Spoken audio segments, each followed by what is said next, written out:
Hi, everyone, and welcome to today's webinar, Supervisory Skills 101, hosted by HRDQ-U and presented by Keera Godfrey.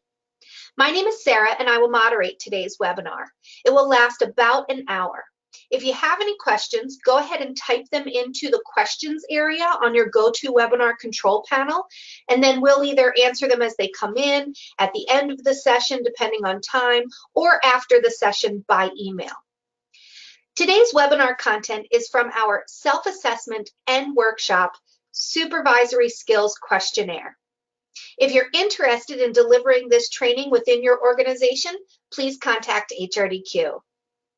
Our presenter today is Keera Godfrey. With 15 years experience, Keera is a change management and training consultant helping organizations connect, build, and invest in their greatest assets, people. Whether re-engineering business processes, implementing a new information system, or augmenting staff, taking care of people is critical to success. In 2010, Keera founded Naris Communications, a company that specializes in designing training programs, developing stakeholder communications, and delivering leadership training to support organizational transformation, performance improvement, and information system implementations. Welcome, Keera, and thank you so much for joining us today. Thank you so much, Sarah. And thank you to all of you for being here today. So here's our agenda. We will first talk about a proven supervisory skills model and the 5 key supervisory skills needed for success. As I present each skill, I will begin with an application scenarios. I will present a situation and we'll talk about the best action. Our agenda today also includes a discussion about supervisory do's and don'ts, and then a few skill improvement tips. We will end with how to identify a supervisor's strengths and weaknesses based on a supervisory assessment model designed by HRDQ. If I stick to the agenda, we will have time for Q&As at the end. So let's begin. Consider this scenario. You have been given an award for excellence in supervision for 2017. The award was created and it was also voted on by employees. What makes excellence in supervision? Is it the technical expertise or is it excellent relationships? Tell me. Just think about it for a moment and jot down your response on a piece of paper. What do you think? What makes excellence in supervision? Technical expertise or excellent relationships? All right, let's talk about the correct answer. The correct answer is excellent relationships. Most people are promoted to supervisor because of their technical skills. In essence, they know how to do the job well. However, supervisory skills are very different than technical skills to complete the job. Research has shown that the ability to cultivate excellent relationships is an attribute of effective supervision. This includes excellent relationships with employees, the organization, and even vendors. So, for a moment, think about a supervisor you have had in the past, or think about your own experience managing others. I'm certain you can attest to the fact that to be an effective supervisor, it is a balancing act. The role of a supervisor is first to align your teams with the goals of the organizations, such as the goal of the organization may be to increase production, to increase sales. Supervisors are expected to do this while also meeting the needs of the individual employees in the work group. So supervisors are responsible for ensuring employees receive effective training, they manage requests for, let's say, paid time off, and you're doing this while ensuring work gets done. And also you may have to even resolve a few conflicts along the way. In essence, supervisors are now responsible for the balancing act in an era of increasing government regulations, sophisticated technology, movement across cross-functional teams, and diverse, entitled, and better educated employees. Despite these challenges, the basic function of a supervisor remains the same: getting the work done through the efforts of others.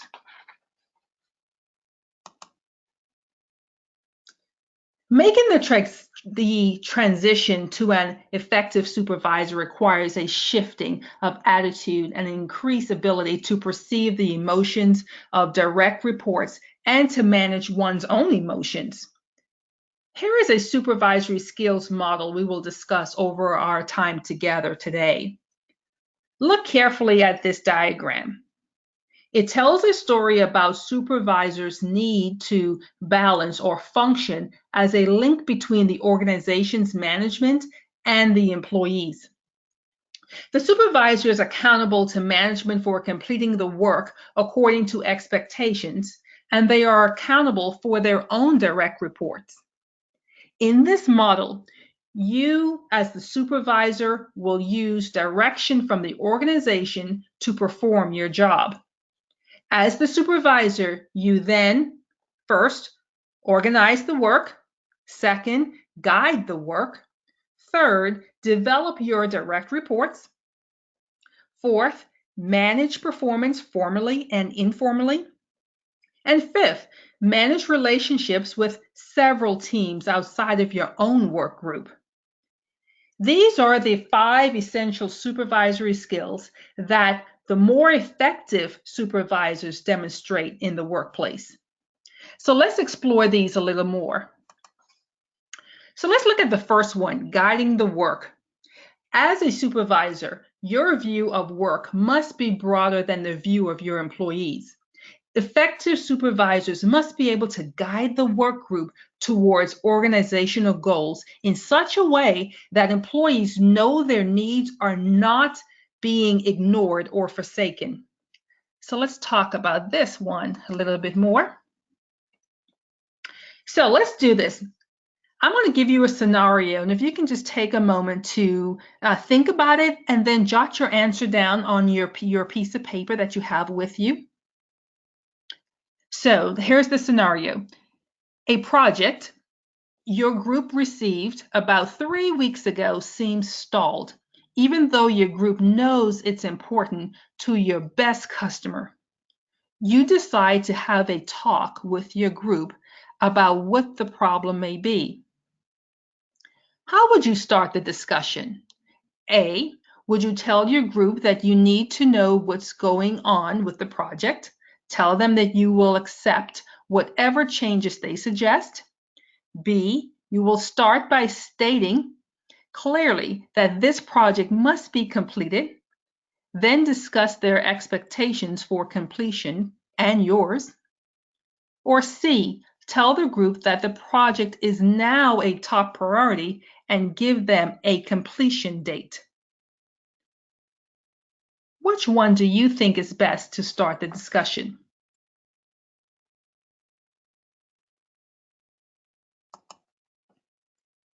The correct answer is B.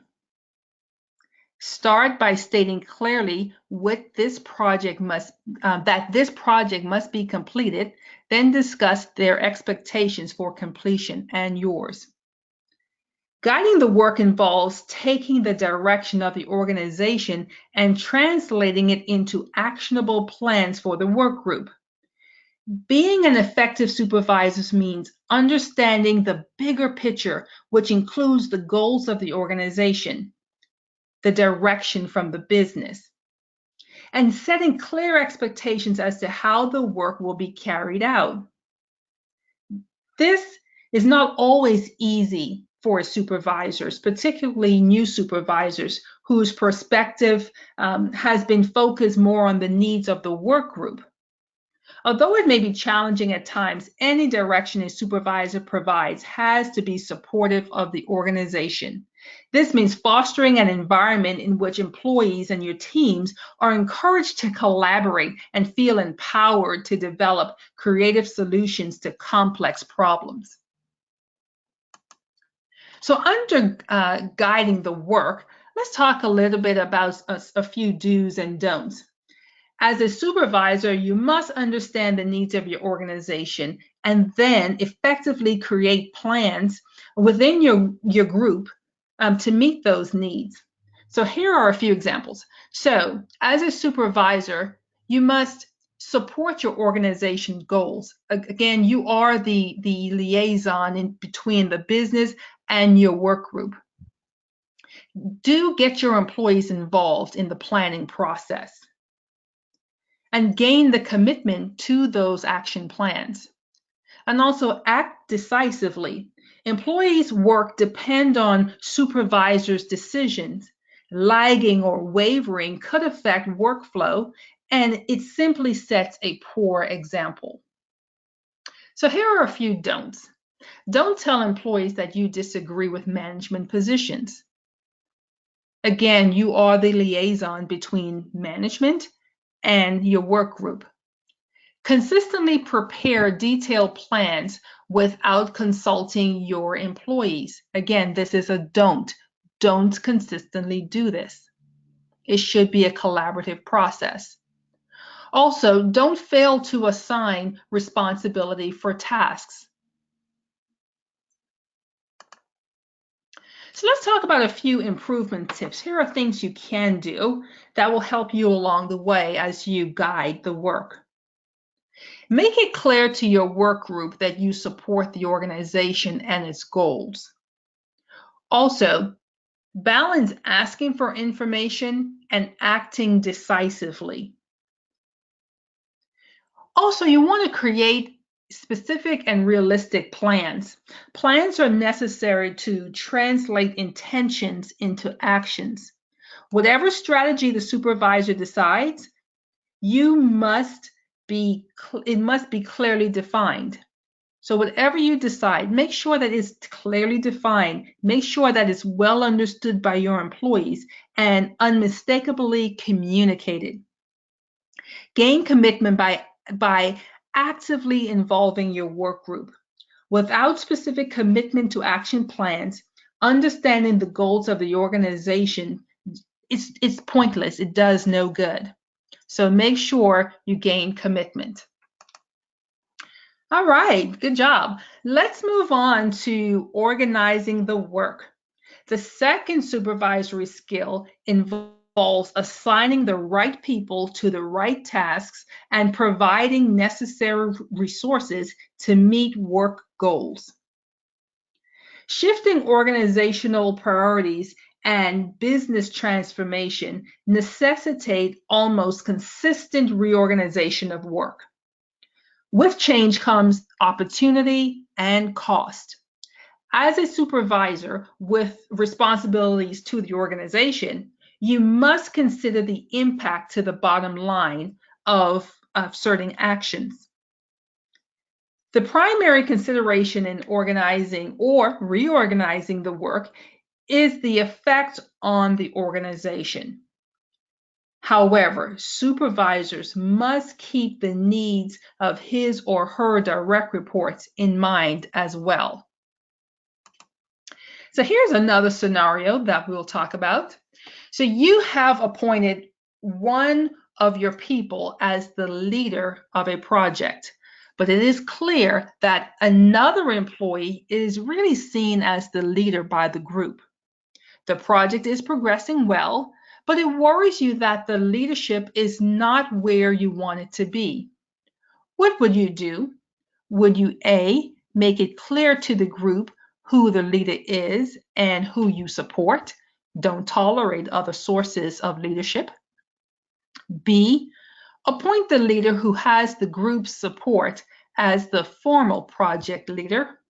Or C, don't interfere.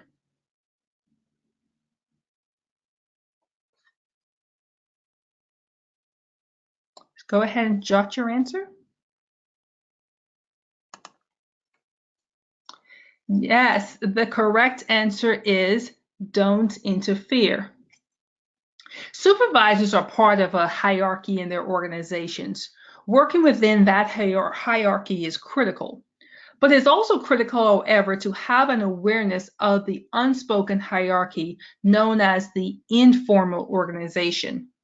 The informal organization can have a strong impact on the organization of work, often exceeding the effectiveness of the prearranged cross-functional teams. When it is in line with the formal organization, the supervisor should simply let it be. Fighting the informal organization is often fruitless work. As the supervisor, you should intervene when the informal organization is working against the formal hierarchy. The need to intervene will be less frequent if you encourage a culture of transparency, trust, and also teamwork. All right, so let's talk a little bit about some do's and don'ts. As a supervisor, you should develop the necessary skills needed to assign people and allocate resources to accomplish work goals. To be the most effective and to maximize people's engagement in the organization, you should set schedules to meet the organization's goals. Also, use others' expertise to organize when necessary. And also keep track of what's going on in the information organization. And here are a few don'ts. Don't accept work changes without question. It's okay to ask questions and also to answer questions as well. Don't show favoritism or fail to assign unpleasant tasks. It's a necessary part of getting the job done. And also, don't try to have complete knowledge of all aspects of work. This is the reason why we work in teams and collaborate with others. Now, here are a few skill improvement tips. Handle shifting priorities. Again, in the world of changing technologies, being able to balance and handle shifting priorities and change along with the business needs are going to be quite important for any skillful supervisor. Also, quickly investigate unforeseen problems and try to solve them. Also, follow the rules, the regulations, and guidelines of the organization. Accommodate the needs of your work group when they are not in direct conflict with the organization's needs. This is a part of the balancing act that we were talking about earlier. So now let's talk about developing your staff. The third supervisory skill involves knowing and actively working to increase the skill level of each employee being supervised. So the third skill level is developing direct reports. A supervisor who is aware of the unique features of each direct report in the work group will be best equipped to help them meet their potential. Here is another scenario. You believe that one of the people you supervise has the potential to be promoted, but that person lacks confidence in his or her abilities. How would you build his or her confidence? A, would you give the employee a challenging assignment that you are sure he or she can complete with some effort? Or B, would you give the employee an easy assignment and then praise him or her when the assignment is completed?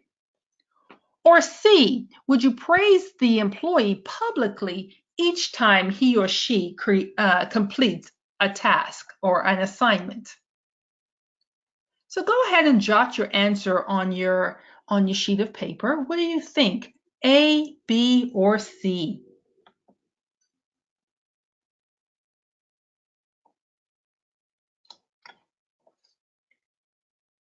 All right.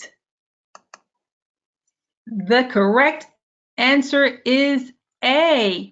Give the employee a challenging assignment that you are sure he or she can complete with some effort.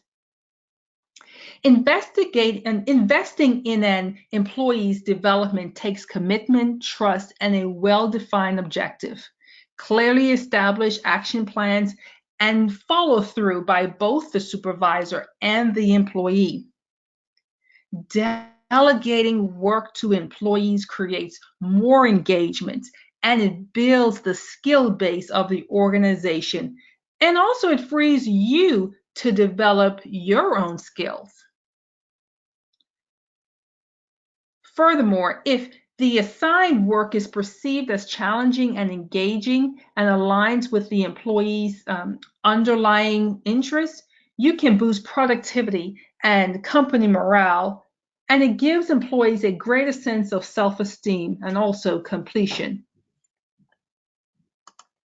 So let's talk a little bit more about a few do's and don'ts as it relates to developing staff. When you're developing your direct reports, this involves increasing the skill level of each employee by learning your employees' strengths and then assigning tasks according to their development needs. So do delegate work that develop your employees' skills. Also, do keep employees informed about the status of their request. Also, do make your expectations for results clear when you delegate tasks. And let's talk about a few don'ts. Don't complete tasks yourself because they require effort to teach others.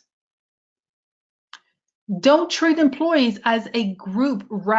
Don't treat employees as a group rather than as individuals. It is best to look at employees as individuals, look at their individual skills, and be able to develop their individual skills. And then you will see that it will contribute to the development of the entire group. Also, don't delegate only to people who already have the skill or task that you're looking for.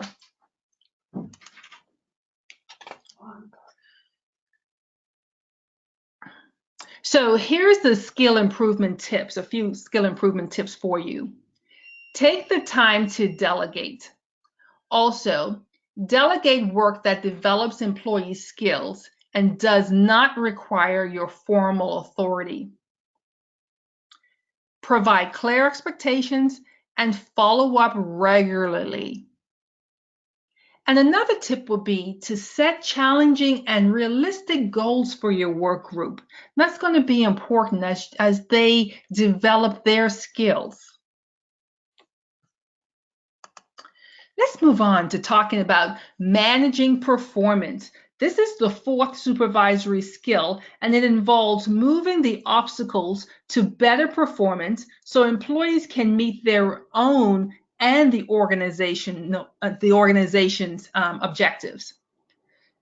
The obstacles to employee performance can be found both within the employee and in the work environment. To be an effective supervisor, you must be mindful of and also be able to manage obstacles in both areas. Managing performance, like the other supervisory skills I mentioned, is a daily task that requires the supervisor to remain aware of each individual employee. All right, so here's a scenario for you. One of your employees is always just a little bit late completing his or her assigned tasks. It hasn't really affected the work, but it annoys others. What should you do in this situation? Should you A, schedule a formal performance review meeting with the employee and document it? Should you B, tell others in your group to work around it? It is only a minor problem. Or C, should you have a short informal meeting in which you tell this employee about the impact of the problem and also discuss solutions? Tell me, what would you do? A, B, or C? I'll give you a moment to jot your answer down on a sheet of paper.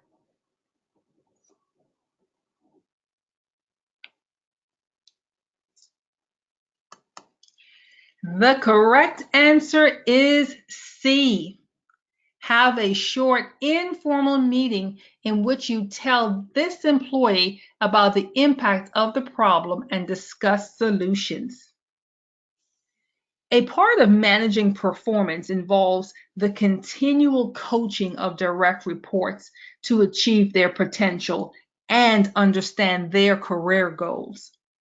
Coaching can be more effective than formal review. It begins with looking to the future and deciding what level of performance can reasonably be expected of an employee. Beyond teaching employees how to perform as a supervisor, you should strive to instill in them the self-confidence in their ability to perform. Another aspect of managing performance is dealing with performance problems which you are bound to encounter. When these problems occur, the best approach you can adopt is to maintain a voice of reason and calm. Once again, taking the perspective of the organization and encouraging employees to do the same will focus the discussion of performance issues on what is really important. The key to managing performance is helping employees gain awareness of their actions. All right, let's talk about a little bit of do's and don'ts as it relates to managing performance. When managing performance, you must track the performance of your employees and help them meet their own objectives and those of the organization. So in this case, do track performance and provide feedback on a continual basis. Also, remain objective in the situation. Look at the task. Get commitment from employees to improve their performance. Also, let's talk about a few don'ts. Don't review performance only once a year. Judge employees before you talk with them about their performance. Don't do that. Talk first. Also, don't allow yourself to become emotional in the process.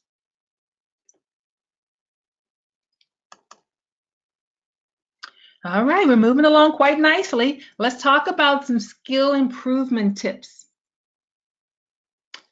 When we're looking at a few improvement tips as it relates to developing your team, tell people what you expect of them. Also, monitor their progress and provide feedback. Also, you want to formally evaluate their performance. And we talked about making sure that this is not done just on an annual basis. Also, learn to distinguish between problems that need formal attention and those that do not. And finally, the last tip I would like to leave with you on this topic is to confront behind-the-scene problems when they affect performance.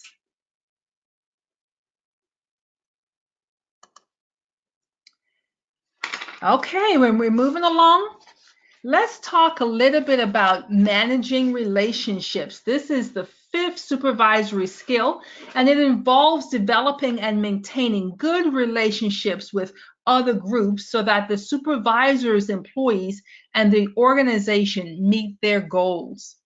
This includes relationships with the organization, the direct reports, and also vendors. This skill encompasses managing these relationships. So as a supervisor, your direct reports do not operate in a vacuum. As organizations become more connected, both internally and externally, the ability to manage relationships with other groups has become a key skill for supervisors. Between human resources, technical experts, regulatory bodies, and also internal and external customers, as a supervisor, you have your hands full with trying to maintain good relationships with all of them. So here's a scenario under this topic, managing relationships. So you have been blindsided quite a few times recently by changes in the organization that you don't know about, but other supervisors did know. Your group is starting to get upset. What would you do? Would you A, ask the boss to keep you better informed about what's happening? B, make an effort to get to know other supervisors and talk to them about what's happening? Or C, you'll never know everything. Teach your people how to react quickly to unexpected things. Go ahead and think about it for a moment and jot your answer down, and we'll talk about it.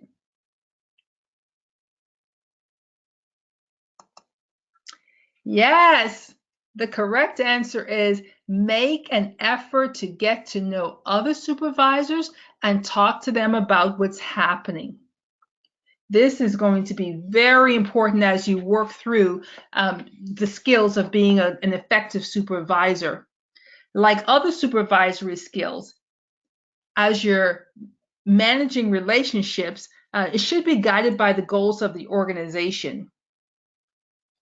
Communication is critical to maintaining good relationships, particularly with groups that regularly interact with the supervisor. So keeping other groups informed of plans and keeping abreast of the activities of the rest of the organization ensures that the supervisor's work group will be well positioned to succeed. So let's move on and talk a little bit about some do's and don'ts as it relates to managing relationships. Working closely with others to ensure that your work group is effective and the organizational goals are met. This is one of the primary goals of an effective supervisor. So in this case, do keep other groups informed about your plans. Also, become generally familiar with other work groups. And also develop relationships with other supervisors. As it relates to managing relationships, don't try to acquire resources by complaining about your group's situation. Also, don't try to have complete knowledge of other groups' work.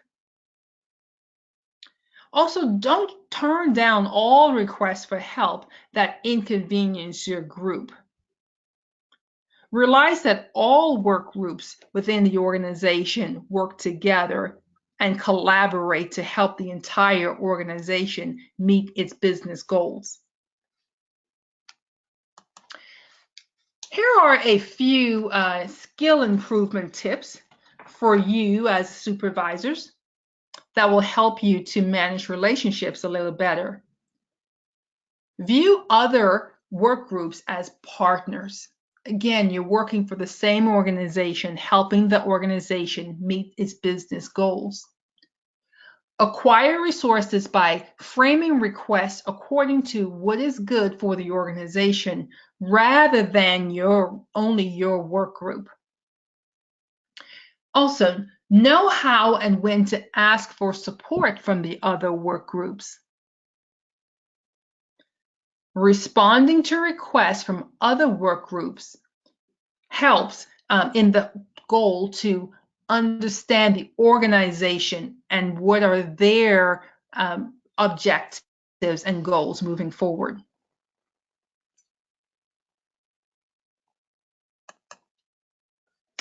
All right, we made it through. We talked about all of the 5 supervisory skills. We talked about the organizing the work, developing the staff, managing relationships. We talked about guiding the work, and we also talked about managing performance. Again, as seen in this illustration, the supervisor acts as a liaison between the direction from the business, also in managing the work group to the work group. So I encourage you to continue to fine-tune your skills by practicing what you have learned today. So one thing I want to leave you with is for those on the call who are responsible for supervisors or for aspiring supervisors, you can develop strengths of effective supervisors by assessing and identifying what they do, how they need to be developed, and also where are the performance gaps. So again, just a recap, you're responsible for what they do well, how they need to be developed, and where are those performance gaps. To help you, there is an online supervisory skill assessment tool that's developed by HRDQ. For those current supervisors, you can take the assessment as well and begin to fine-tune and add to the skills that you already have. Thank you so much for your time today. Thank you for all of the questions that I'm about to receive. I think we have time for questions, and so I'm going to go ahead and turn it over to Sarah. Great. Thank you so much, Keera. We do have time for questions, so go ahead and use your questions area. If you kind of open that up, there's a white space in there. You can type and then hit submit, and those questions will come over to us. So while we're waiting for some of those to come in, I know there's some new people on the line that's new to HRDQ, so I just want to introduce you to us. We publish research-based experiential learning products that you can deliver in your own organization. So check out our online or print self-assessments like the Supervisory Skills Questionnaire, which was the foundation of today's webinar. The scenarios you went through are the questions from that scenario, from that assessment, and then the 5 model is right from that assessment as well. So check that out. We also have up out of your seat games. We have a supervisory game called Flight from Savo. We have reproducible workshops that you can customize as well.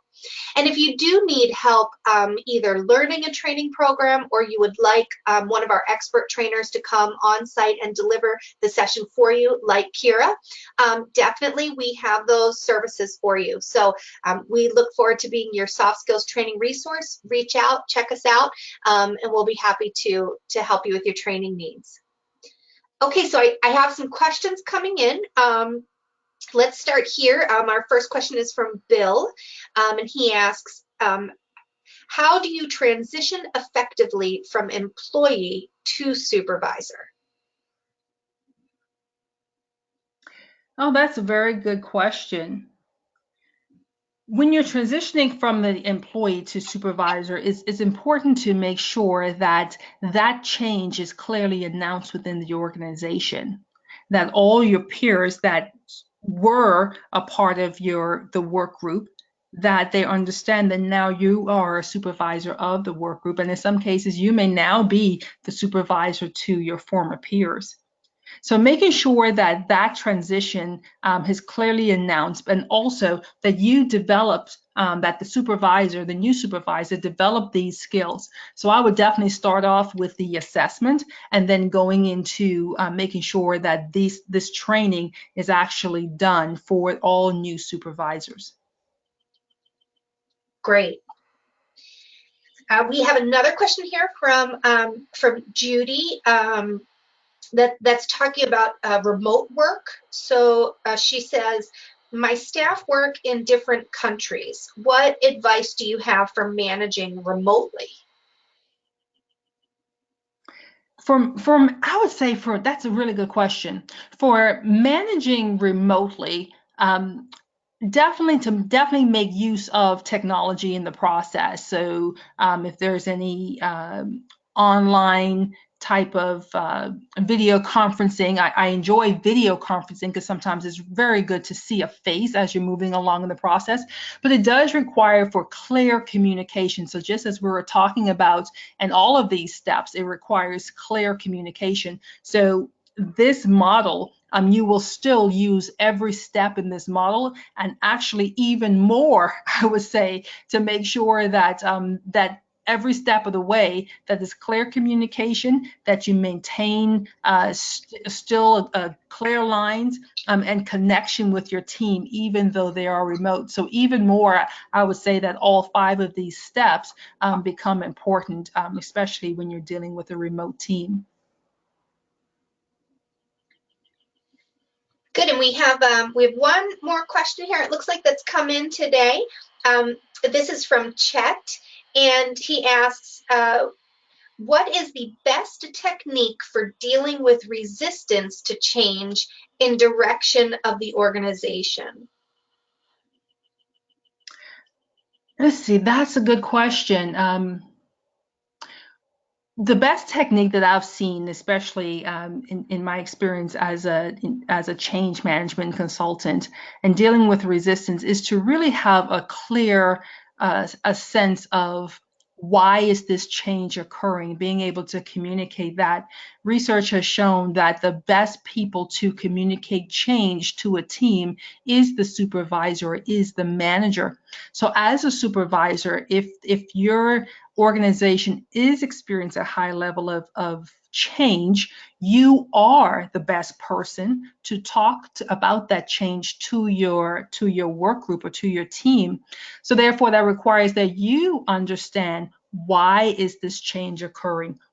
Who does this change affect? What are the changes that's occurring, and how will this affect my job on a day-to-day basis?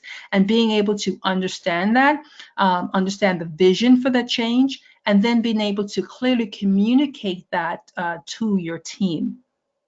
That's a clear way of managing resistance, because it gets buy-in from your team. And once they buy into the process, once they buy in and see the vision of that change and what's in it for them, and they see the benefits of it, then usually that curtails resistance. Wonderful. Thank you so much, Keera. It's always wonderful to hear your expertise. Thank you so much. And thank you everyone for participating today. Check out our upcoming webinars. And if you have any additional questions you think of after, feel free to reach out to us by phone or website. And we look forward to seeing you on our next webinar. Happy training.